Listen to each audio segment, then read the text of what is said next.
Assalamualaikum warahmatullahi wabarakatuh. Alhamdulillah, selalu kita memuji Allah Subhanahu wa taala karena memang Ia telah memerintahkan pada kita untuk memujinya dan menjanjikan bila kita memujinya akan diberikan segala kebutuhan kita. Dan juga kita panjatkan selawat dan taslim sebagaimana juga telah diperintahkan olehnya Sang Pencipta Allah menjadikan sebagai ibadah kalau kita memberikan atau mengucapkan salawat taslim kepada Nabi besar Muhammad sallallahu alaihi wasallam.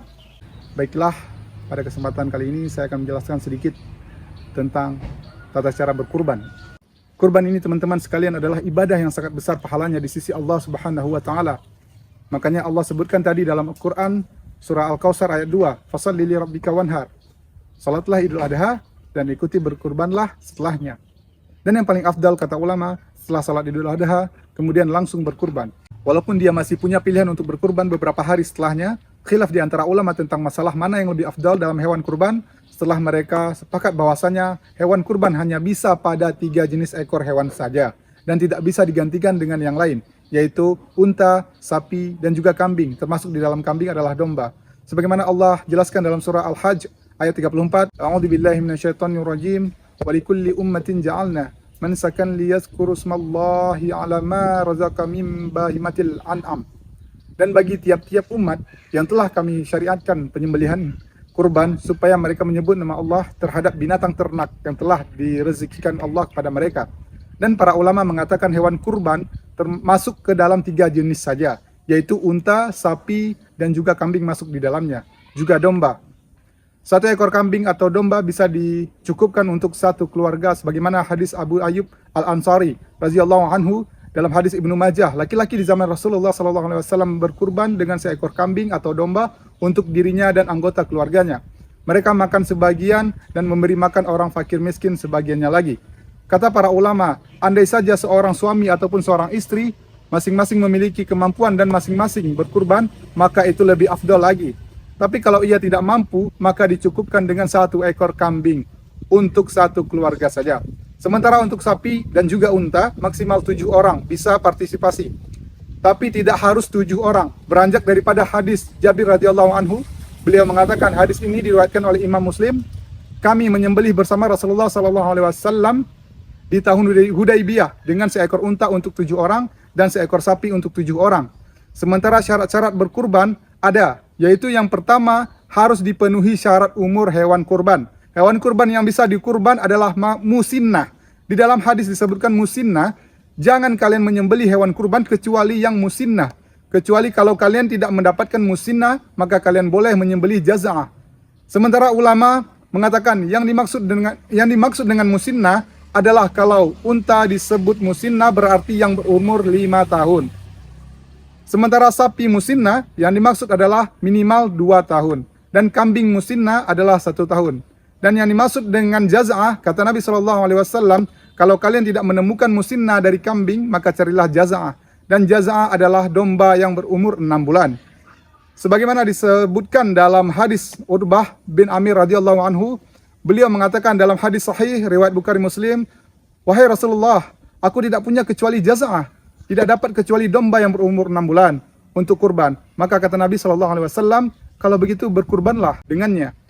Juga teman-teman sekalian, syarat yang kedua selain umur adalah tidak boleh adanya cacat. Boleh jantan, boleh betina, tapi tidak boleh ada cacat. Sebagaimana dalam hadis Al-Bara ibn Azib radhiyallahu anhu, beliau mengatakan bahwasanya Rasulullah SAW bersabda, 4 jenis yang tidak sah untuk disembelih atau dijadikan kurban. Yang pertama yang cacat, sebelah matanya dengan cacat yang jelas. Yang kedua yang sakit dengan sakit yang jelas. Dan yang ketiga yang pincang dengan kepincangan yang jelas. Kemudian yang keempat yang kurus kering.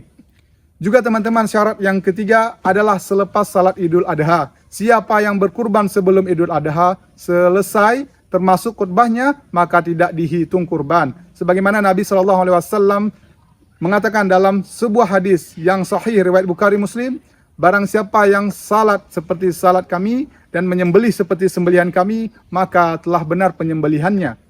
Dan barang siapa yang menyembelih sebelum salat Id, maka dia harus menyembelih lagi sebagai gantinya juga. Di dalam hadis yang lain kata Nabi SAW, yang paling pertama kami lakukan di Idul Adha adalah kami kerjakan salat Id dulu. kemudian kami pulang ke rumah untuk menyembelih, atau kami pulang setelah itu berkurban. Barang siapa yang melakukan itu, salat baru berkurban, maka perbuatannya sesuai dengan sunnah kami. Namun barang siapa yang menyembelih sebelum itu, maka sembelihan itu adalah daging biasa yang diberikan kepada keluarganya, bukan sembelihan sedikit pun.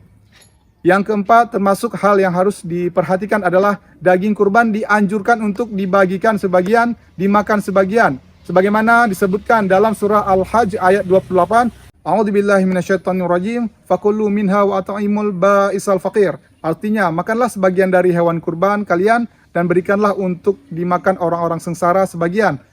Dan juga dianjurkan kalau bisa membagi 3 daging hewan kurban, sebagaimana dijelaskan dalam hadis Ibnu Abbas radhiyallahu anhu. Hadis ini diriwayatkan dengan sanad sahih bahwasanya Nabi Shallallahu alaihi wasallam membagi hewan kurbannya menjadi 3, yaitu memberikan makan keluarganya sepertiga, kemudian memberi sepertiga kepada tangganya yang miskin, dan menyedekahkan sepertiga lagi pada orang yang minta-minta. Kalau seseorang misalnya menitipkan ke sebuah masjid, menitipkan kepada sebuah lembaga atau di luar kota, kemudian dia tidak bisa mengambil sebagian, maka tidak masalah, karena ini adalah bagian daripada sunnah yang sangat dianjurkan dalam Islam. Juga seseorang masuk dalamnya boleh menyembelih sampai akhir hari tasyrik. Kalau hari ini tidak bisa, maka dia masih bisa 3 hari setelah hari ini, tepatnya besok, lusa, dan hari setelahnya, sebagaimana sabda Nabi SAW dalam hadis diriwayatkan oleh Ahmad Baihaqi dan Ibnu Ibn dengan sanad sahih, kullu ayyami tasyriki dzabhun. Semua hari-hari tasyrik adalah hari penyembelihan. Juga saudaraku seiman yang perlu diperhatikan dalam masalah sembelihan, harus yang pertama menajamkan pisau sembelihan, tidak boleh yang tumpul, termasuk tidak boleh menggunakan tulang yang ditajamkan. Sebagaimana hadis yang sahih di mana Nabi Shallallahu alaihi wasallam bersabda tentang masalah ini, sesungguhnya Allah memerintahkan kalian berbuat kebaikan dalam setiap keadaan, dan kalau kalian menyembelih, sembelihlah dengan cara yang baik, tajamkanlah pisau-pisau kalian dan buatlah nyaman sembelihan kalian. Kata para ulama, yang dimaksud dengan membuat nyaman sembelihan adalah jangan diganggu kalau sedang makan, jangan diseret dengan cara paksa, jangan dipukul. Sebagaimana disebutkan dalam hadis Ibnu Abbas radhiyallahu anhuma, dikatakan bahwasanya Nabi Shallallahu alaihi wasallam pernah melewati seseorang yang akan menyembelih domba, kemudian dia membaringkan domba itu dan meletakkan kakinya di atas lambungnya atau menginjak perutnya sambil dia mengasah pisaunya, sementara domba itu melihat asahan pisau.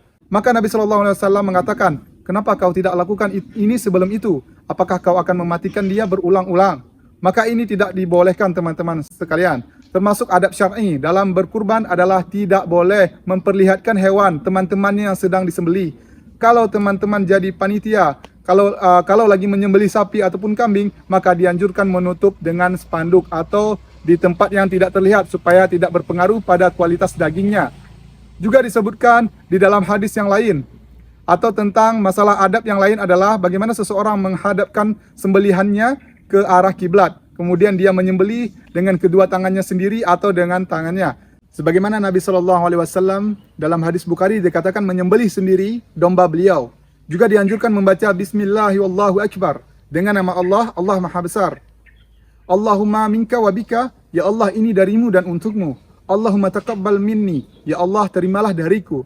Andai saja seseorang menitipkan kepada orang lain, maka orang yang menyembelihkan untuk orang lain juga dianjurkan membaca Bismillahirrahmanirrahim dengan nama Allah, Allah Maha Besar. Allahumma minka walaka, ya Allah ini darimu dan untukmu.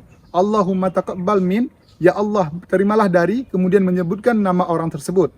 Andai saja seseorang itu menitipkan untuk keluarganya, misalnya Pak Ahmad dengan keluarganya, maka cukup kita mengatakan Ahmad dan keluarganya. Dan dalam penyebutan nama boleh menggunakan bahasa Indonesia. Juga Nabi Shallallahu alaihi wasallam melarang untuk menjual sesuatu dari daging itu, kecuali penerima resmi. Kalau kita sedang menyembelih, nggak boleh lagi menjual apapun dari daging tersebut. Boleh memakannya dan membagikannya. Termasuk kulitnya tidak boleh dijual oleh pemilik kurban. Kalau orang yang sudah kita hadiahkan lalu dia menjualnya, itu hak dia. Sebagaimana kata Nabi Shallallahu alaihi wasallam dalam hadis yang sahih juga, barang siapa yang menjual kulit domba sembelihannya, maka tidak ada sembelihan baginya. Begitu juga teman-teman sekalian, yang harus diperhatikan dalam masalah ini adalah bagaimana seseorang mengikhlaskan niatnya dan berusaha untuk memilih yang terbaik dari hewan-hewan tersebut. Karena Allah Subhanahu wa taala mengatakan dalam Al-Qur'an, Wa ma umiru illa liya'budullaha mukhlishina lahuddin hunafa. Mereka tidak diperintahkan beribadah kecuali untuk ikhlas di jalan Allah Subhanahu wa taala, mengikuti ajaran agama yang lurus. Juga dalam hadis Abu Daud kata Nabi sallallahu alaihi wasallam, Allah tidak akan menerima amalan apapun kecuali yang ikhlas karenanya, bukan karena mau dipuji menyumbang di masjid, bukan karena mau dipuji oleh tetangga atau kerabat, tapi murni karena Allah Subhanahu wa taala. Rugi harta yang sudah kita keluarkan, energi yang kita keluarkan, waktu yang kita lowongkan kalau hanya untuk manusia. Demikianlah yang dapat saya sampaikan tentang tata cara dan syarat-syarat berkurban. Lebih kurangnya saya mohon maaf. Billahi taufik wal hidayah. Wassalamualaikum warahmatullahi wabarakatuh.